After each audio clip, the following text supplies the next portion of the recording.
Susan Namuganze yasalako bba Kawubanya Moses obusajja n'abukutulako asimbidwa mu kkooti e Kamuli mu maaso g'omulamuzi Aisha Nabukeera. Bamusomedde omusango gw'okugezaako okutta omuntu n'annyonnyola bwe yakikola. Ono tatawaanyiza kkooti n'akkiriza omusango nti kituufu ye yakekejjulako bba obusajja.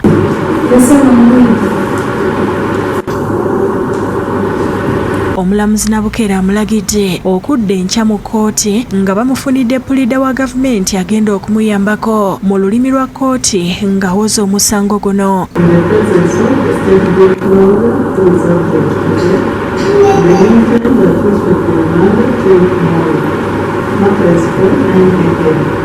Abantu abadde mu kkooti bategeezezza nti tekyetaagisa kubanga Namuganza yakkiriza omusango era baagala kimu bamusalira ekibonerezo. Kyo kyeraga lwatu twetusaba nti justice gayala mu kintu oti nekyomusango oti n'ogwo era tusaba gavumenti tyandibaire efunye omukyalo oyo looya olw'okubanga ye obudulizi bwe buli lwatu yakikola.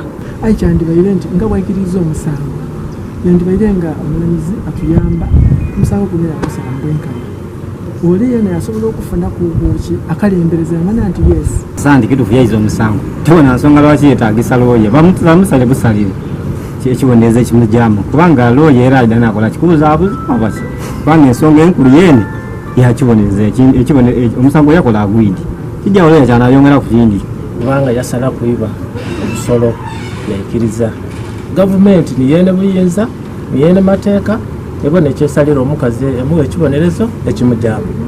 Kawubanya asabye kkooti emuyambeko okusiba Namuganza kuba obulamu bwe bwonna yabukomeza. Kayimwenera ajja kuba ali kulya alikumwa ali kweyagala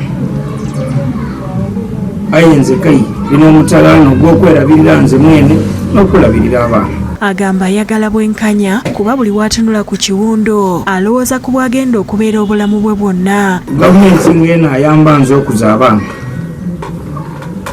bamutereka eyo obulamu bwe bwona kuba ninze ekiwundu kyeyantuusaako ndyaba nakyo. Namuganza yakwatiddwa ku Lwokubiri lwa wiiki eno Namutumba n'akomezebwawo e Kamuli gye yaddiza omusango. Yasaba bba ekisonyiwo kuba bwali busungu bba n'agaana.